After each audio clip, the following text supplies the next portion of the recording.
Pour suivre les préparatifs du Nouvel An chinois, mieux vaut tendre l'oreille. Faute de lieu de répétition, ce parking est devenu le QG de cette troupe 3 fois par semaine.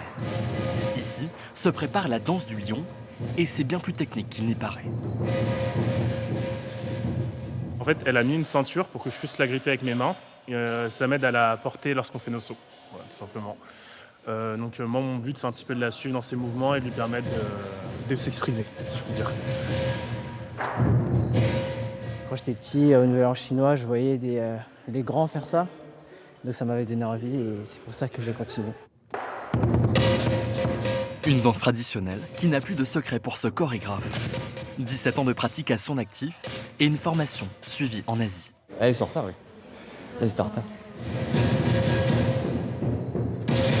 Le but de la danse du lion, c'est d'apporter la nouvelle année, de chasser les mauvais esprits et d'apporter le bonheur aux commerçants. À quelques rues de là, une autre surprise se prépare en toute discrétion dans les sous-sols de ce centre commercial. Farouchi, tiens. Ce matin-là, c'est un peu Noël avant l'heure pour ces danseurs.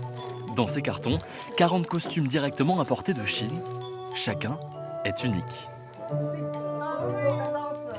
Il est magnifique, les couleurs elles sont incroyables, les broderies, et ça va très très bien avec mon teint aussi. Les costumes sont assez lourds comme nous, on va avoir chaud je pense. Les chapeaux bougent et va falloir faire avec.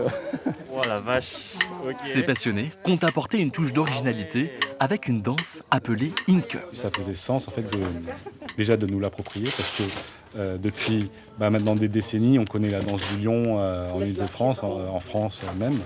Mais cette danse-là est inconnue alors qu'elle fait partie de l'ADN de notre communauté. Nicolas, lui, s'est inscrit depuis peu pour se plonger dans la culture de Lucie, sa compagne. Faut demander aux anciens là, je pense. Faut demander aux anciens. On sait pas. D'habitude, je suis plutôt spectateur et un peu comme les téléspectateurs devant la télé, quand ils vont à des costumes, c'est toujours incroyable de voir des choses qu'on ne connaît pas en France en tout cas. Un costume qui n'est rien sans maquillage.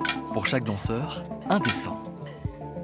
Chaque personnage incarne une émotion différente.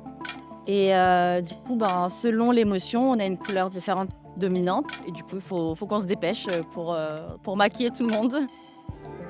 Plus que quelques jours avant le grand défilé, dans notre prochain épisode, nous vous raconterons comment cet événement a pris une ampleur inédite dans la capitale.